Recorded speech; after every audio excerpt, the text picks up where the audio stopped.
একটু মেরেছিল, এছাড়া তেমন কিছু হয়নি স্যার। হ্যাঁ স্যার, ফাটা হলো জন্মের একটা বারোচোদা ছেলে, বুঝলেন তো? মানে সারাদিন শুধু জ্বালিয়ে খায়।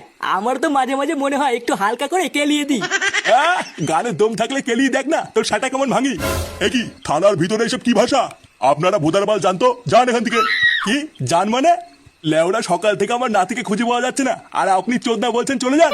না, রাত বিরেতে তো মহাজালায় পড়লাম, এবার কি করা যায়?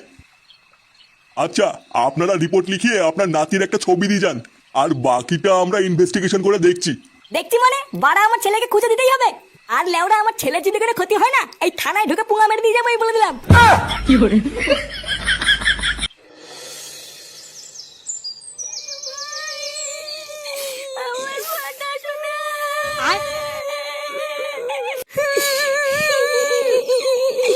সারা রাত কেটে গেল, আমার দাদু ভাইকে এখনো পেলাম না।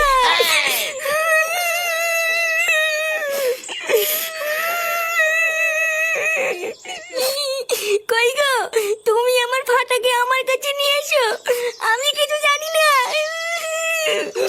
আরে ধুর মারা, আমি কি ফাটাকে পুঙ্গা মারিয়ে নিয়ে আসবো নাকি? লেওরা এমন ভাব করছে জানো আমি ওকে কোথাও কি রেখে এসেছি। ফুটো, দেখতিস তো বৌমার কি অবস্থা। যা বলছে বলুক, তুই চুপ করে থাক। দেখো বৌমা, তুমি অত ভেঙে পড়ো না, বুঝলা? আরে আমরা তো সব পুলিশকে জানিয়েছি নাকি, দেখবা পুলিশ খুব তাড়াতাড়ি আমাদের ফাটাকে খুঁজে বার করবে। পুলিশ বাল ছিঁড়ে আটি বাঁধবে। কাল রাতে তো গেলাম রিপোর্ট লিখতে, দেখে তো মনে হলো না কোনো বাল ছেঁড়ার ক্ষমতা আছে। পুলিশকে ভরসা করা ছাড়া আমরা আর করবোই বা কি? কালকে তো সারা রাতি খুঁজলাম, এখন আমাদের ঘরে বসে থাকা ছাড়া আর কি বা করার আছে? আছে, আমাদের অনেক কিছুই করার আছে। অনেক কিছু করার আছে মানে? বাড়ার বেলার কি বা করবো?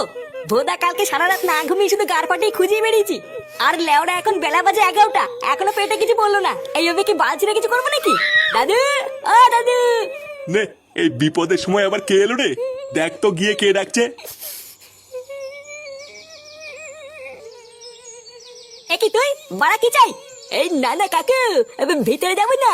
বাড়া কি করতে এসেছিস বললে বল, না হলে হাট।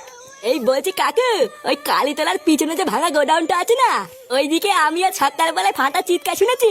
এই কি?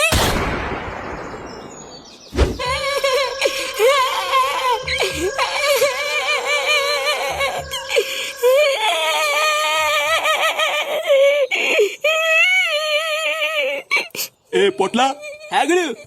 এই সোদনার বাড়িতে খবর পাঠাইছিস? হ্যাঁ, 10 লাখ টাকা চেয়েছি, কিন্তু এখনো পর্যন্ত কোনো খবর আসেনি। বাড়া বলছিলিস তো আজ সকালের মধ্যে টাকা না দিলে লাশ ফেলে দেবো। হ্যাঁ গুরু, তুমি যা যা বলেছিলে সেইভাবেই খবর পাঠিয়েছি। ও, এখনো যখন কোনো খবর আসে নাই, তার মানে ওরা ভাবছে আমরা ওদের সাথে মজা করছি। টুনি ভাই আমাকে ছেড়ে দে ভাইয়া, নাহলে কিন্তু আমার দাদু এসে সাথে ভাঙবে। কি, তোর দাদু আমার সাটা ভাঙবে? হ্যাঁ, তান্তির তেলে তুই তো আমাকে চিনিস না। দায়া আমার দাদু আসুক, তারপর সব বলছি। চোদ্দার ছেলে, তোর এত বড় সাহস, তুই তো দাদুরা বলবি? হ্যাঁ ভাইয়া বলবো তো, ছাড় বান্টু ছাড়। এই শান্তির ছেলে সাটা ভাঙতো। বোধহয় চোদনারে ধরে কোনো লাভ ধান্দা নাই, শুধু শুধু কানের গাল মারা যাচ্ছে। মার বালটারে, কেলিয়ে পুরো থেতো করে দে। আচ্ছা গুরু।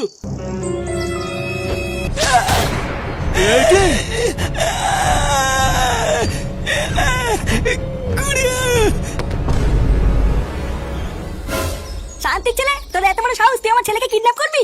চোদনা, তোর আজকে এমন সাটা ভাঙবো তুই আর কোনোদিন ভুলবি না। কি কইলি বাইনচোদ? আমার এলাকায় ঢুকে আমার লোককে মেরে আবার আমাকে গরম দিচ্ছিস? আয় না শুনে বা চায়, দম থাকলে আয়, এখানেই সারা তোকে পুঁতে ফেলবো। আয় চল বাঞ্চদ, আয়। ফুটো, ওর এমন ছাটা ভাঙবি যাতে আর কোনোদিন কোনো বাচ্চার সাথে এমন না করতে পারে।